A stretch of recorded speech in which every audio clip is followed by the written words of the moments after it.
Bom, pessoal, nós agora vamos estudar a transformação isobárica. Então, iso representa igual, bárica é relativo à pressão atmosférica. O termo isobárica é que pressão não se altera, ou seja, permanece constante, é igual. Volume e temperatura se alteram. Então, em um sistema sob pressão constante, observa-se que o volume de um gás é diretamente proporcional à temperatura desse mesmo gás. Então, o que significa esse diretamente proporcional? Quer dizer que o volume, se for dobrado, a temperatura também vai dobrar.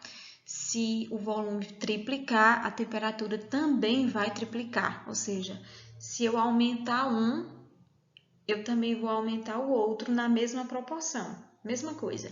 Se eu diminuir um, eu também vou diminuir o outro na mesma proporção, certo?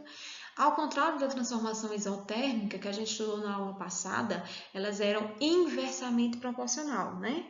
Já na isobárica é diretamente proporcional. Eles aumentam na mesma proporção. Aumentou o volume, aumenta a temperatura, ou vice-versa.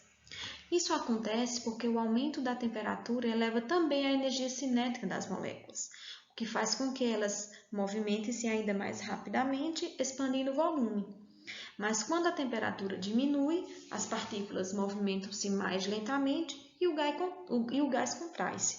Isso quer dizer que essa temperatura faz com que as moléculas se agitem mais rapidamente. Agitando-se mais rapidamente, elas se expandem e aumentam o volume. Se eu diminuo a temperatura, eu acabo diminuindo também esse volume. Então, um exemplo nós temos aqui em uma bexiga. Quando a agitação das moléculas é menor, o volume acaba sendo menor. Quando a agitação das moléculas é maior, o volume ocupado é maior. Então, pessoal, o gráfico da transformação isobárica é nesse modelo aí, tá? Então, nós temos um exemplo. Ó. Eu tenho um determinado volume, né? Que a temperatura dele é 100, certo? 100 kelvins. Se eu dobro o volume, no caso ficou 2V, automaticamente eu também vou dobrar a temperatura. Por isso que são diretamente proporcionais. Então, a fórmula que nós vamos estudar para esse tipo de transformação é essa. V1 sobre T1 é igual a V2 sobre T2.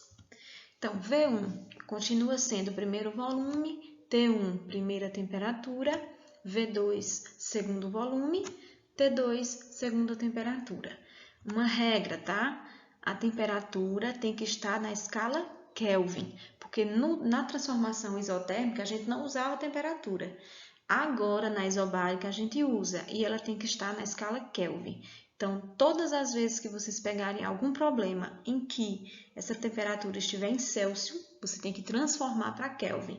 É só lembrar, voltar nas atividades que a gente fez de transformações que vocês vão lembrar, certo? Então, lembre-se, tem que estar sempre na escala Kelvin.